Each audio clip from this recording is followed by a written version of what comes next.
Welcome to the Programmatic Digest, a podcast dedicated to reviewing industry trends and latest news in the programmatic and ad tech world.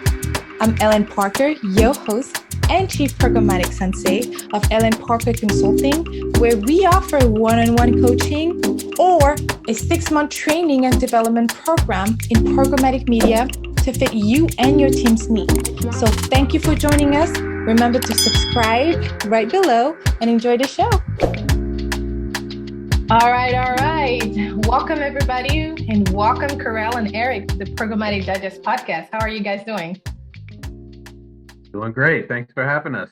Excited about this conversation. Yeah, happy to be with you. Thank you. We're thrilled. I'm super excited because, if you don't know, if you're listening, you probably cannot see my hoodie, but I'm officially one of their favorites because I received a hoodie, and I may have created something by saying favorite, but okay, who cares? I'm saying it. I said it. They are not agreeing nor denying also, but that's okay. You shouldn't. He's like, there's a lot. We appreciate the love and support. Absolutely. Right back at you. Yeah. Okay. So in today's episode, you guys are both already familiar with how things goes, but I really wanted to have the co-hosts and the co-founders of Minority Report. I think I've been, just in case anyone listening doesn't know, I'm a big fan of the podcast. And I wanted to understand the journey. I wanted to understand like the stuff that we don't get to talk about. And it's always weird being on the other side of the, the mic. So maybe Erik, talk about a little bit about your journey professionally. Yeah. But we know you're the founders of Media Tradecraft, but we really want to know who Erik is. When we ask somebody, who is this person, we tend to say, oh, well, I'm this and I work here and I work that. Like, I really want to know who you are as a person, as a human being. And then we'll get to Kerel. Absolutely. So thank you so much. And like I said, we're thrilled to hang out with you and just be able to have a fun conversation like this. And we love and support what you're doing too. And a little bit about me first. My name is Erik Requidan. My name is a little funny. It's got a Q in it. My background, a lot of people, that's what they're asking about. Where are you from? Where's your family from? I am the son of a pretty cool combination of a mother from Guatemala and my father being Filipino. And I love to say it's only an America combination, and it's so cool having these tremendous cultures be part of who I am. From a very early age, I have been surrounded by so much love from both the family side, and I've been fortunate to have so many great friends, and then if we move into the sort of career area, great mentors who cared about helping a guy like me move up through his career, and so I've been fortunate. I have a lot of positivity that's surrounded me. I think also a tremendous work ethic from my immigrant families, coming into this tremendous country and really making the best of everything possible. I love that story. And so as things throughout my career, I was fortunate. I had a successful career in advertising, even back to the print days, and then moved into digital. And I say, man, digital saved my life. Yeah, this transition to where, oh man, this is a thing. I say digital kind of saved my life in my career because I was getting burned out on print, and then as my career there and really started developing.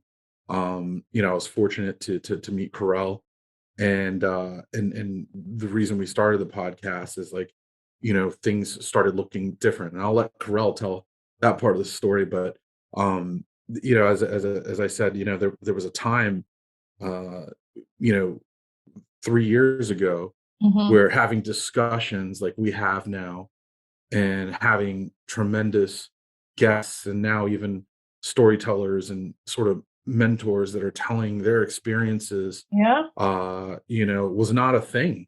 And this is the first podcast of its kind to bring together, media, tech, business, and now even other industries that are really important. And we're just so fortunate to be able to help others be able to tell their stories, and so now this is a common topic amongst companies, families, uh Yeah. you name it, right? Yeah. But there was a time where it was not on someone's radar, Mm. and that is when I think understanding where Carell and I felt like we had a purpose to be able to create something, not as a reaction to what was happening in society, but That's good. really a reflection of our personal Mhm. experiences, careers, things like that. That's how we started. But I'm gonna let Carell sort of take it from here and tell you about him. Thanks, Eric.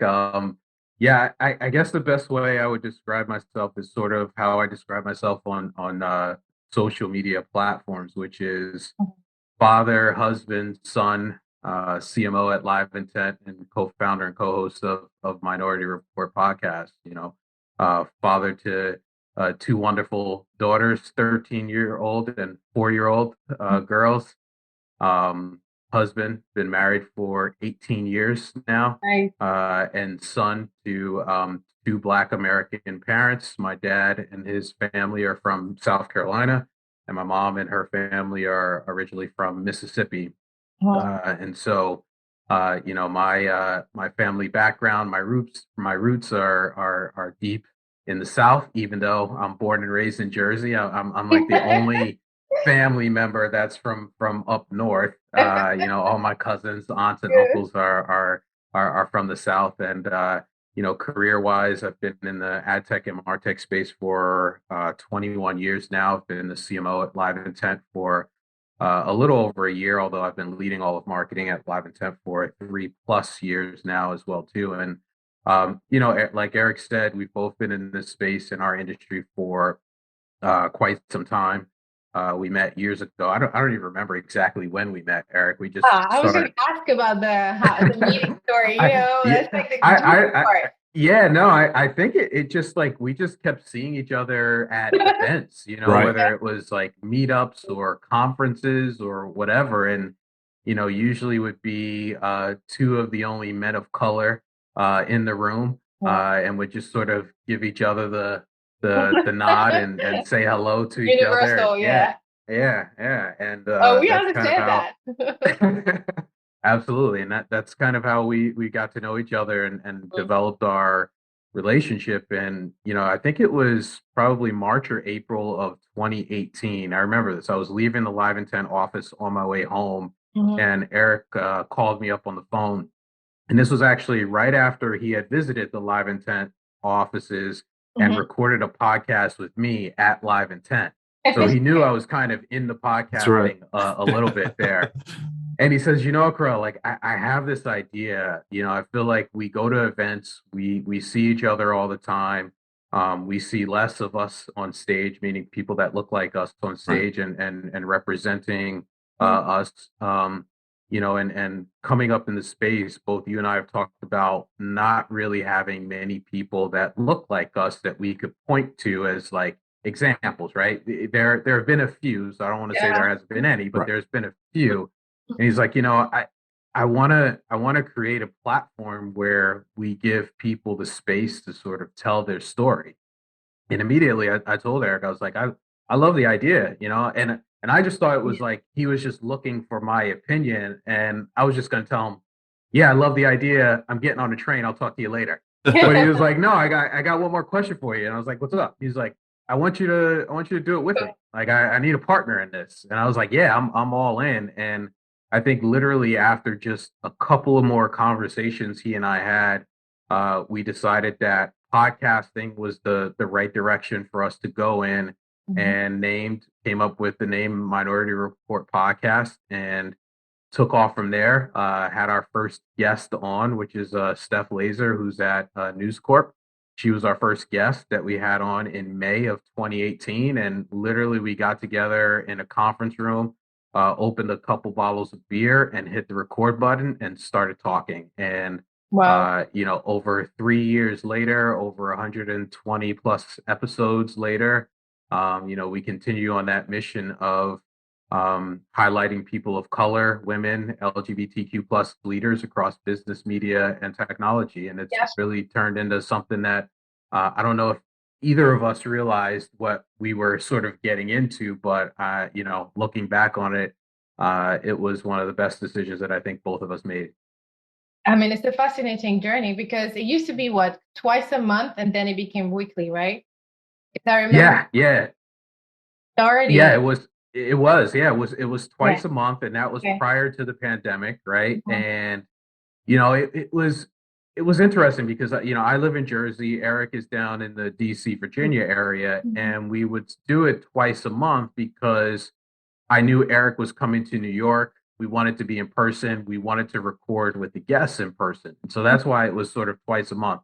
But then after the pandemic hit and we all started working from home, I Mhm. think Eric and I realized that we don't need to do podcasting. We don't need to be in the same room. Like we can use technology to do this. Yes. And that just opened our eyes up Yeah. to, recording more often Mhm. and booking guests anywhere in the world, right? Because again, we would always be in person, and Yeah. so we went from twice a month to weekly. Mhm. We expanded our guests to really a ton of different industries, Mhm. and also started interviewing people that were not only outside of New York City, but outside of the US. We've had guests Mhm. on from Canada, we've had guests on from Africa, we've had guests on from the Middle East. Like Yeah. we just have gone global, if you will. Yeah. Wow. Yep. That's really dope because like I was just talking, I was strategizing for 2022, and I was like, man, I gotta step up my diversity game because it's still something I'm really passionate about, and I'm so passionate about it that I'm considering taking it's the DEI certification from South Florida University. It's like one of those Okay. certification. It's literally for education and learning purposes. Mhm. Um, and then it doesn't look too intense, so I could probably manage. But yeah, I was like, where can I find a good source of like diversity? Like it would be great if I can find like a diverse pool of guests. And I was like, wow, just gonna shop in the Minority Report guest list because it's so powerful. And I say that because you did give us the option to do such thing, and that's great. And we know Spider-Man says with great power comes great responsibilities, but like y'all have a responsibility to keep up and come through now, but that's just the beauty of this whole thing. And the reason why I wanted to talk to you guys about the minority report and the growth and the mission behind it is also like what have been, maybe let's talk about the guests, let's talk about the show. What have been maybe two or three things you hear that keeps you surprised? Oh wow, this happened? Or what is the craziest thing? And obviously I'm a fan of the show, so I listen to the show very often. But what is those two or three things that each of you can share that a guest or two or three may have shared, and you're like, yo, this is happening, this happened to you? That was like, wow. Yeah. Or something Great question. outstanding. Yeah. Yeah. No, great questions because what's really cool is every guest and every experience we have together and every story Mhm. and stories that we hear are all just so unique, but there's common Oh threads yeah. that kind of happen, but every episode is truly unique, and it's just Mhm. how humans are, and but what I think is fascinating is sort of the the differences that everyone's backgrounds, overcoming adversity, right? Mhm. Sometimes coming from really humble beginnings, or having a physical disability, right? Or not having anyone to be your advocate, and you had to be your own advocate. So we've heard really, really powerful stories, triumphant stories. Sometimes there's a little bit of pain. Yep. Sometimes there's a lot of understanding, and it's just tremendous. I think the resilient sort of individuality that has come, and through the ability to allow folks to tell their personal journeys. Some that sort of stand out. We were surprised. We had one guest um, that had a very just honest conversation about how they grew up, their family structure. Mm. They worked for a Fortune, probably a Fortune 10, Fortune 20 company. Mhm. Um, and it was just an honest discussion about how they grew up. Their company didn't allow them to release, that episode. Wow. And what was really surprising was, this personal story about how they grew up is how millions of people are affected, right? Or just how they grow up. And Mhm. it was really surprising to us that um, the company seemed like they had an issue with that authenticity, Yeah. right?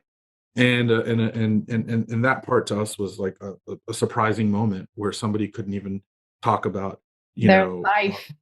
their life and how they grew up. Talked nothing about the Okay. company, talked nothing other in only moments where they were really positive about the company that they worked at, right? And things like that. But when it came down to who they were, who their mother and father were, who their grandparents were, things like that, didn't make it. And Hmm. that part to Carl and I think, was really surprising because it was an honest story about their life.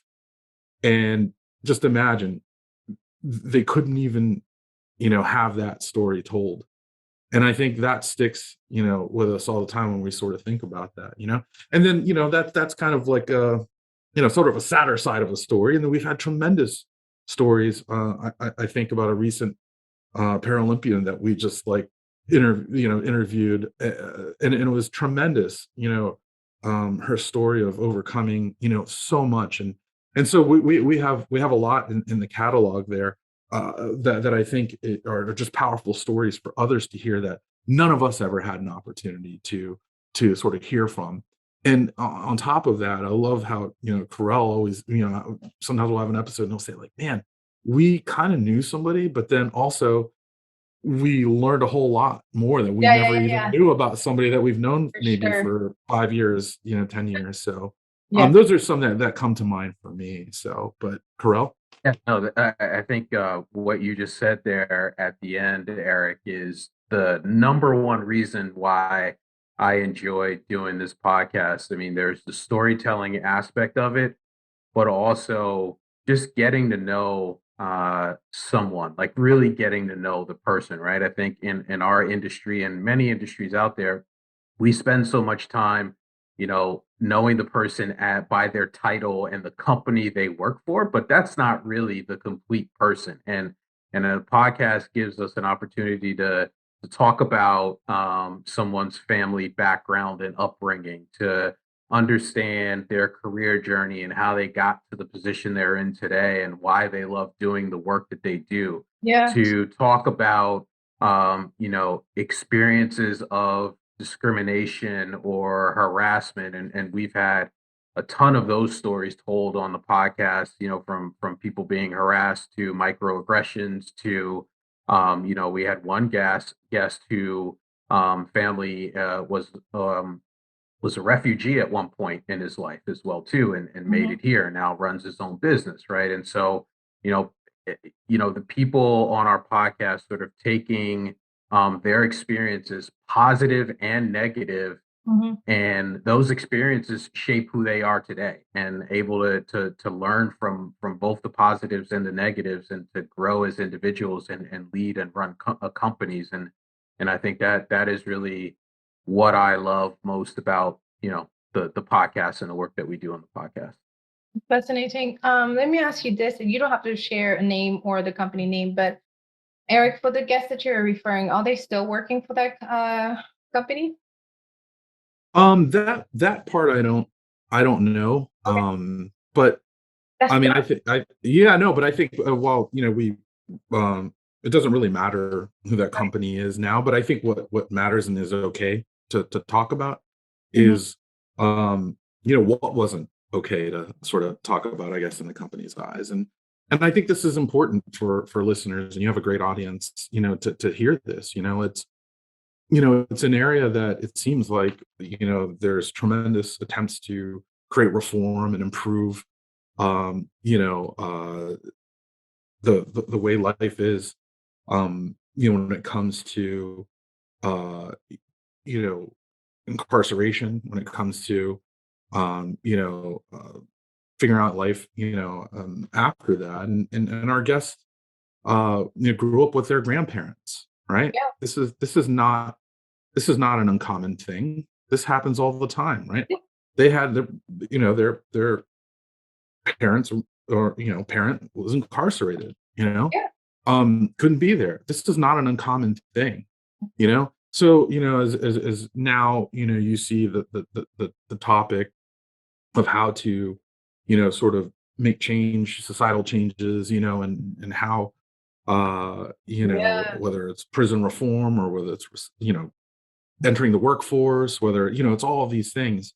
That part we can talk about, because it was surprising to us, that was the thing. And so imagine, for millions of people, who experience that in their life, or can't they can't change that, right? Right. They're the daughter or the son, or the child That's who of, they right? are. Yeah. That's who they are, and I think that's the part that's really interesting.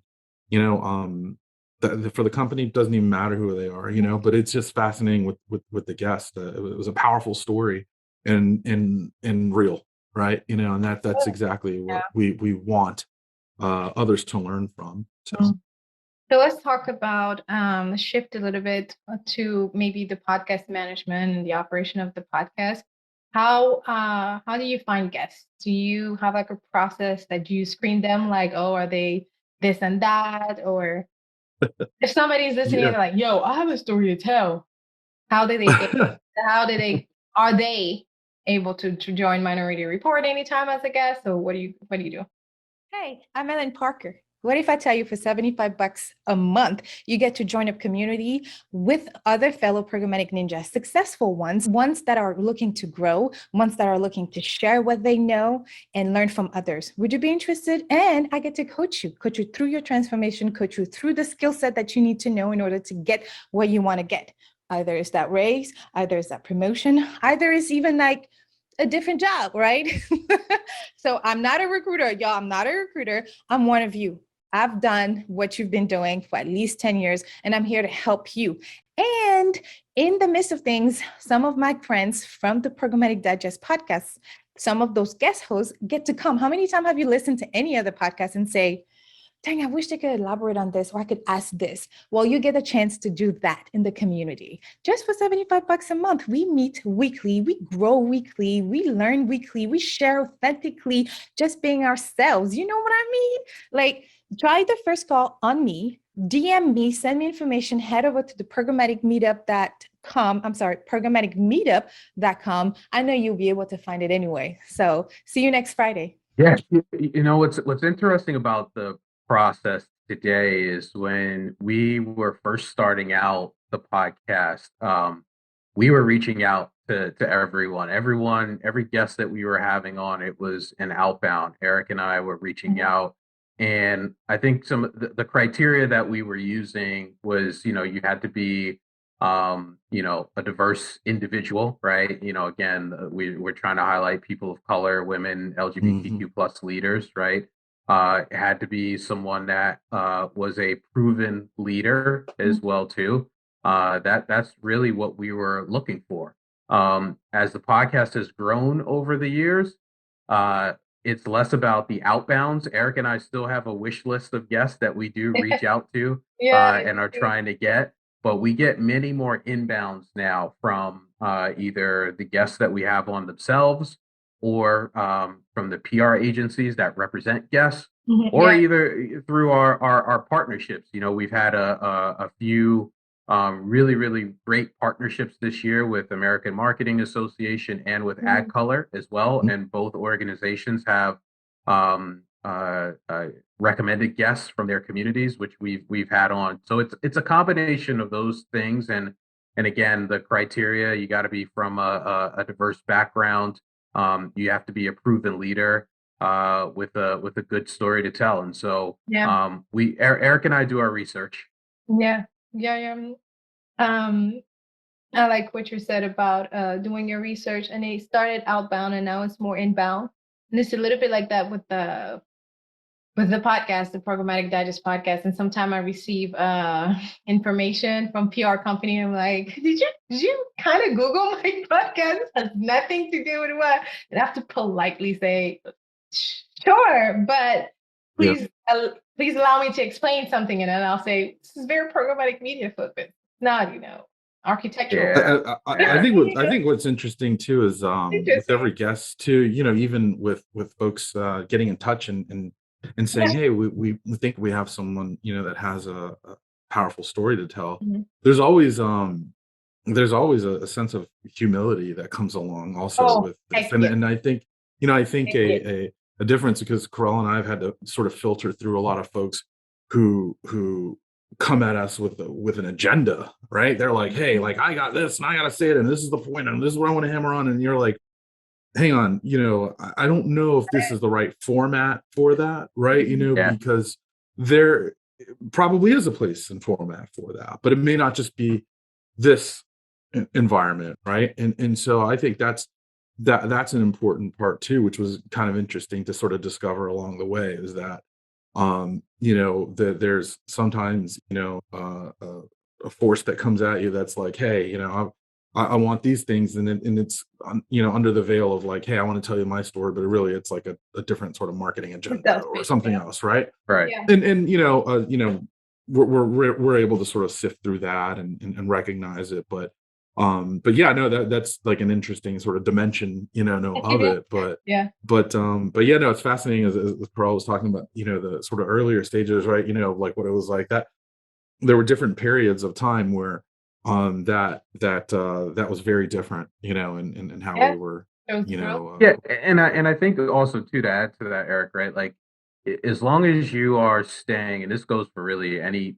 podcast host out there, anyone thinking about starting a podcast, as long as you are staying true to the mission and vision that you have for your podcast, the content, then that'll help you understand whether or not someone is the right guest for your show, right? Because as you get bigger and you start building up a following and subscribers, those subscribers to your podcast expect certain types of content when they're tuning in.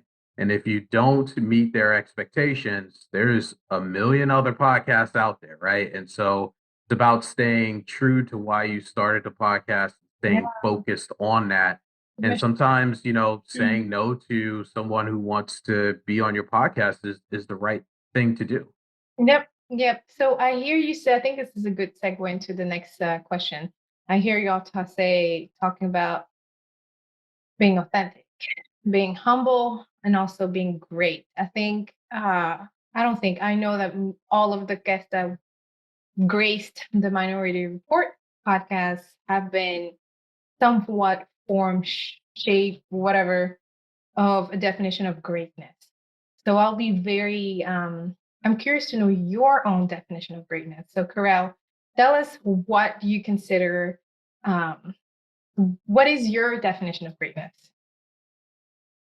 That's a really, really awesome question, and one that I don't think I've ever had to answer before. Yeah, I think I think the definition of greatness is unique to the individual, right? Mhm. For me, it's staying true to, my core beliefs and values. For me, it's about, again, going back to how I describe myself. It's about being a good father. It's about being a good husband.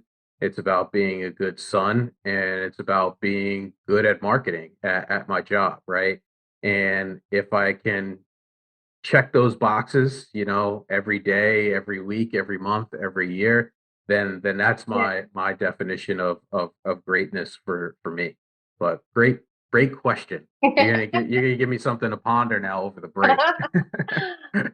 Yeah, and I think I'd like to sort of answer it in the form of our guests as well too, Mhm. Yeah. because I think that's what's really been, interesting is you know connecting the podcast and greatness and what being great is, kind of connecting it a little bit with inspiration and connecting it a little bit with is there something that somebody can learn from, can they pass something on to someone, right? And I think that's a form of greatness, right? I think that is a form of how to connect with somebody, because maybe one episode won't connect with everyone, right? Yeah. But for those that sometimes your ears tuned or can pick up on something that matters to you as a listener or a personal experience, and I think that's awesome, and I think that's great. I think also through the podcast, and when um we provide like an opportunity for our guests to talk about themselves, because Mhm. ultimately it's about them, right? Mhm. um then they even find a way to be able to tap into something that maybe they weren't, anticipating talking about. And then those things become authentic, real, relatable, and then connects with the audience, because they talk about uh, something that all of us kind of can tap into, and that's a story about ourselves, right, and what we've gone through. So I think in the context of greatness for our guests, whether it's a powerful female voice, or whether it's a story about not being accepted by their parents because they're gay, right? Or if it's because an opportunity for a woman of color, and she should have clearly gotten that job, but she got passed up because of the color of her skin, right? These are moments of greatness to be able to pass on and to tell not only the listener, but there's other folks, who are trying to understand that, right? There's a personal testimony and somebody can relate to it because they've gone through it. Or there are people who say, I am not that, but Mhm. how can I help? How can Mhm. I how can I Bigger than change my ourselves. organization? Absolutely, right? Isn't Mhm. that great? Isn't that great to think of like the allies and think of organizations and think of people and who say, I hear and I feel and I know, even if I can't relate directly, I can tap into hundreds of guests that can help me understand that. Therefore, I can do great things with that. Does that And make sense? and Eric, if I can add on to that, I mean, what you're talking about again goes back to connecting the content that we have on the podcast to the original mission of the podcast, or Mhm. the thoughts that you and I had, right? Again, Mhm. thinking back to early days in our career, not having many people that look like us that we can look up to and understand their stories and their journey, right? Over time, our mission has become to create the largest catalog of content of diverse leaders. And one of the reasons why we want to do that is because we want to leave this catalog behind. We want to make sure that this catalog is there for anyone that discovers it, Yeah. can find an interview of someone that maybe has a shared experience or looks Mhm. like them or relates to them, and they Mhm. can listen to that story and that journey and learn from that. And I Absolutely. and I love what you said about not every podcast is going to be relatable from our listeners. But there's always that one thing that you can tune in into. And I want to elaborate on that because I don't think they heard you really well. I'm going to give another example. It's like when somebody asks you, okay, so I was reading the book Limitless from Jim Quick, and he was saying that his sister texted him, oh, Christmas is coming. And then she started texting him random pictures of pugs, like little dogs, pugs. And so she's texting him this without really telling him, can you give me a dog, like a pug? But now Jim, everywhere he looks, he noticed pugs, like different type of dogs, pugs everywhere. And so he's like, that's how the brain works. And the reason why I want to elaborate on that is just like sometimes you hear something and then all of a sudden you'll see it everywhere because your brain and your heart is connecting to it. But I think that's why what you both are doing with minority is so important, because by normalizing this type of conversation, people will tune into this type of things more often. And I honestly think it's like one person at a time. Yeah, one step at a time, one day at a time. But this is what life is all about, right? So I think that's why I wanted to elaborate a little bit more, because like I said, we don't get to hear this very often, and you guys have done a great job. 120 plus episode is something to celebrate. And you just had your first. Well, I don't know if it's your first. I think it's one of the first sponsors. Rob Beeler Tech. Is that Beeler Tech? That's his company name. Yeah. So that's exciting. That's like every podcaster's dream. Can somebody just pay for this podcast management, please? But yeah, I think that's a great way of giving back to the community that we're building, but also to giving back to the world. Like literally every interviews that you've done are there in the interwebs forever and ever and ever until you decide to delete something. But so that's great. So thank you for normalizing this conversation. Thank you for doing it way before it started being sexy, because let's be real, DEY, it used to be only the D, and then I came along, and then the E came along, and like, so thank you for being the leaders that this industry needs, because like it's really refreshing, especially when I'm looking up to like the next step in my career. It's refreshing to know like this is not an environment I want to be in, so I'm not going to be in. I'm going to go in an environment I want to be in, because these people cannot relate to who I am, and that's important. You know, we spend a lot of time working nowadays. So why would I work in an environment that is not healthy? And I know that's easier said than done, because I still find myself code switching, even now that I'm CEO of my own company. But sometimes it is what it is. It's a journey, and you have to continue tuning to greatness and continue tuning to your growth. And I think Minority Report is definitely something to tune into, y'all. So let's move into the closing segment, and I'll ask the final couple questions. So because you've been on the podcast before, I'm not going to ask the fun facts question because you already said so. But let's play a game. Let's play a game that's called What If. And the purpose of the game is to focus on your dreams, like those dreams that scare you and we only think about, but we don't implement because it's too crazy. So for example, what if I retire my mom by June 2022? That means what if I'm able to take care of her mortgage, all her bills, and the only reason why she'll have to she'll want to go to the hospital because she's a nurse to work is because she wants to, not because she feels like she has to, because she's tired. I can tell she's tired. The woman who's worked is amazing. So that's the type of statement that I want y'all to share with us. So I'm not going to point who to start, but who wants to go and start the first What If challenge? It has to be big, and I'm going to call you out if it's not big. If I think you can do it, I'll say like this, give us another thing. And I'm not going to cut it off the podcast too. I'm going to let Erik take this one first. All right. So that question's pretty big. So big. So if I understand the parameters of this, so what if something big, right? Huge. And I'll keep it in the context of like what we do and maybe what It can be professional or personal. Oh yeah, sure. I'm gonna keep it. I'm gonna keep a Minority Report podcast because this is where we have big what if statements too. You know, Come on. What if we could have you know, a huge guest come on, you know, someone that you know, we have tremendous guests that can reach, you know, tens of thousands and hundreds of thousands of followers. What if we could have a guest that could reach millions of followers through their own social media? What if we could have you know, a leading voice in, you know, sports or entertainment, or someone, you know, come and tell their story? So, you know, I say what if. I think there are tremendous stories to tell there, and I think that would be an awesome what if for Minority Report podcast. What if we could What do that? if LeBron James decided?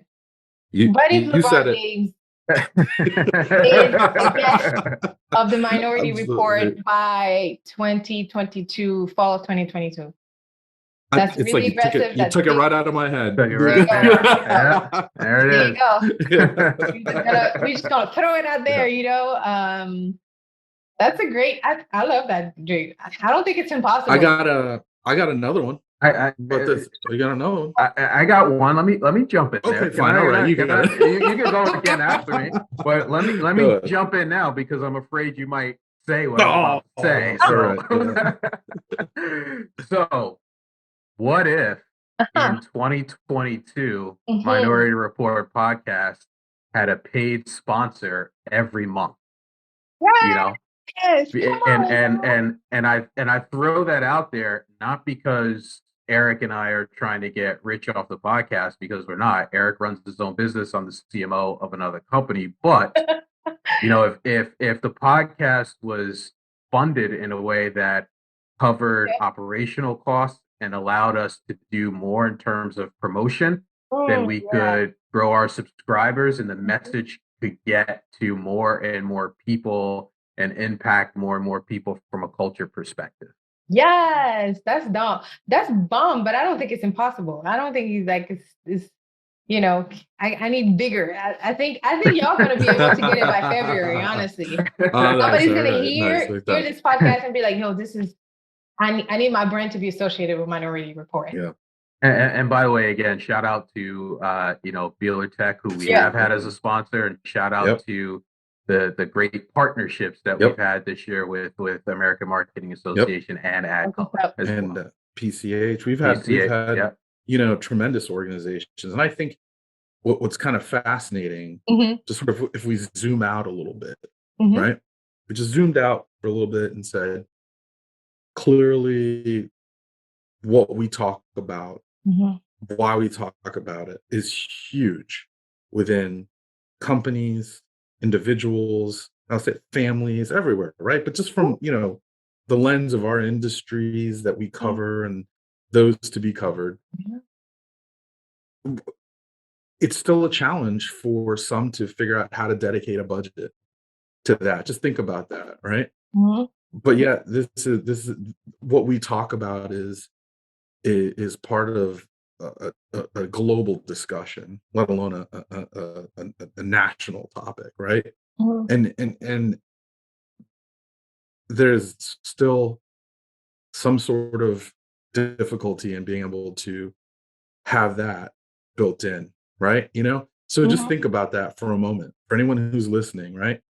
You know, these are budgets that aren't about like, you know, what's my ROI on this, right? You know, this is a different sort of thing. And I think it's fascinating to sort of zoom out, think about what's happening, and then think about the difficulty in finding budgets that are ready to go, that say, yeah, well, I'm there with it, right?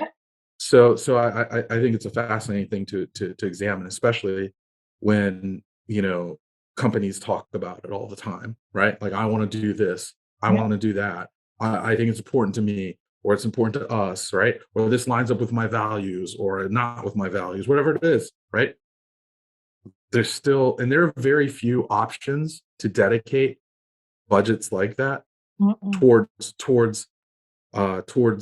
actual content that covers that. So just think about that for a minute, and I think it becomes more interesting as you let it sort of soak in. So That's dope. That's dope. All right. Oh, what was your second what if statement? oh, Kerel took it. That was it.